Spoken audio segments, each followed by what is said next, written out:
Some invitations arrive with promises. Others arrive with warnings hidden between the lines. When renowned neuroscientist Dr. Elias Voss received a letter from the forgotten Blackthorn Institute, he believed he had discovered the opportunity of a lifetime. Hidden deep within the frozen mountains of Norhaven, the abandoned facility supposedly contained decades of unpublished research into the human mind. Accompanied by fellow scientist Dr.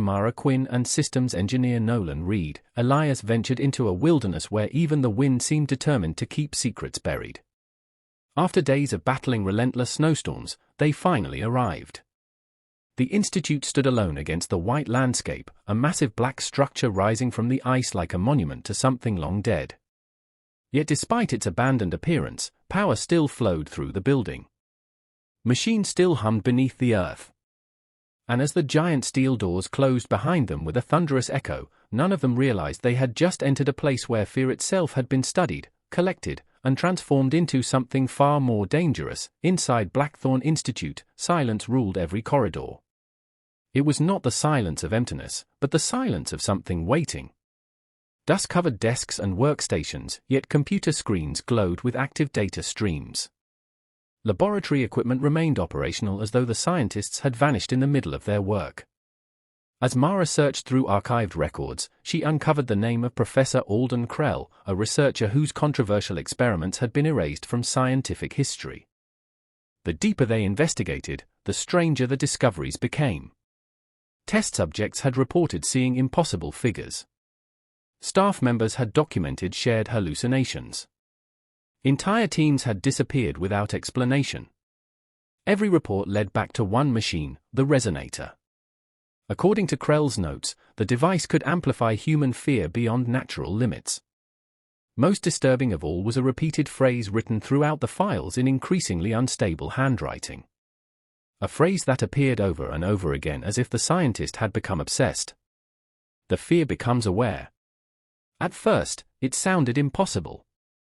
Soon, it would become impossible to ignore, but the institute changed after nightfall. Strange noises echoed through hallways that should have been empty. Mara heard footsteps pacing outside her room for hours, yet every search revealed nothing. Nolan reported seeing a human silhouette standing motionless inside a maintenance tunnel before it disappeared into darkness. Elias awoke to discover strange symbols covering his mirror, symbols identical to equations hidden inside Krell's private journals. None of them remembered writing them. Security footage offered no answers. Cameras recorded empty corridors, but every few minutes the recording suffered bursts of static accompanied by faint screams that seemed to originate from nowhere and everywhere at once. The air became colder. Shadows lingered longer than they should have. Fear quietly entered the minds of the researchers, settling into their thoughts like a parasite. And somewhere beneath the facility, dormant machinery began waking up, drawn by vibrations deep underground. The team followed forgotten maintenance passages into the lowest level of Blackthorn Institute. There they found the resonator. The machine was enormous, towering over the chamber like an industrial cathedral built for an unknown purpose. Thousands of cables stretched into a glowing crystal sphere suspended at its center. The structure pulsed with blue light that seemed almost alive. Mara accessed the machine's records and uncovered a horrifying truth. The resonator had never been created to study fear. It had been designed to harvest it. Every frightened subject, every terrified researcher, every panic-filled experiment had fed emotional energy into the crystal core. Decades of human terror had been stored inside. As they examined the data, the crystal suddenly flashed. Instantly, each scientist was dragged into a nightmare formed from their deepest fears. Memories became reality. Regrets took physical shape. And when the visions finally ended, they discovered fingerprints pressed against the inside of the crystal chamber. Something had been trapped there, something that no longer was. Professor Krell's final journal revealed the true nature of his experiments. Through years of reckless research, he had accidentally created an intelligence born entirely from accumulated fear. He called it the Echo. Unlike any living organism, the Echo had no body of its own. It existed as a conscious manifestation of terror itself. It learned from frightened minds. It adapted to human thoughts. It could imitate voices, appearances, and memories with terrifying accuracy. At first the researchers dismissed the claim as the product of a deteriorating mind. Then Elias encountered Nolan walking through a corridor. Moments later, he found the real Nolan asleep in another part of the facility. The realization struck like ice through his veins. Something else was moving through Blackthorn Institute. Something that understood them. Something that was studying them just as carefully as they had understood them. Something that was studying them just as carefully as they had studied it.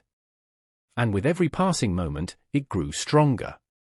As fear tightened its grip on the facility, reality itself began to unravel. Hallways stretched into impossible distances. Doors opened into rooms that should not exist. Clocks froze while shadows moved independently across the walls. The echo no longer hid its presence. It manipulated perception directly, reaching into the minds of its victims and reshaping their understanding of the world around them. Every panic-filled thought became fuel. Every scream became nourishment. Mara realized the horrifying truth. The resonator was amplifying the echo's influence across the entire institute. The building had become a trap designed to generate terror.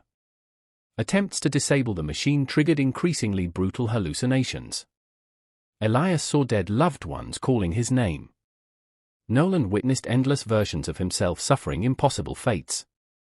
Mara became trapped inside recurring nightmares from her childhood. The echo was feeding.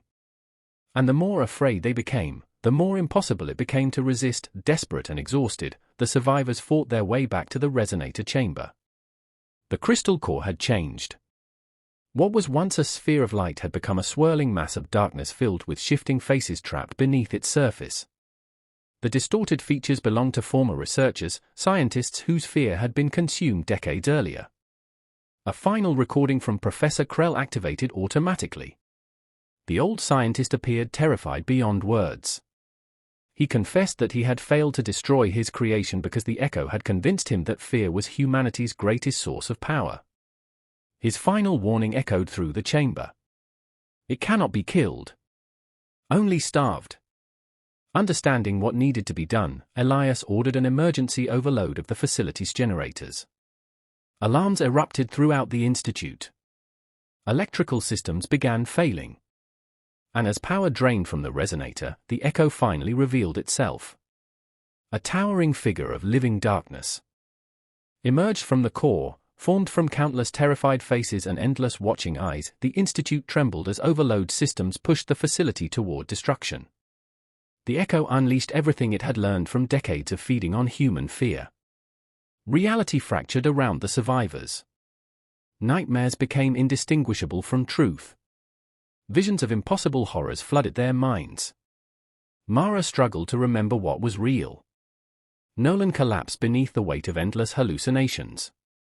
Yet somehow Elias continued forward. Step by step, he forced himself toward the control console. The echo surrounded him with every fear it could imagine.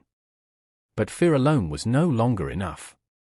With the last of his strength, Elias activated the final shutdown sequence. The crystal core shattered. The resonator collapsed. A deafening scream echoed through the darkness as the echo began to disintegrate. For one brief moment, the entire facility fell silent. Months later, Blackthorn Institute disappeared beneath ice and snow, officially recorded as the site of a tragic industrial disaster. Yet during severe winter storms, travelers crossing the mountain still report hearing faint whispers beneath the wind. Scientists dismiss the stories as imagination. But somewhere beneath the frozen earth, a single fragment of the crystal core remains undiscovered. Waiting. Listening. Learning. And perhaps, one day, preparing to become afraid again.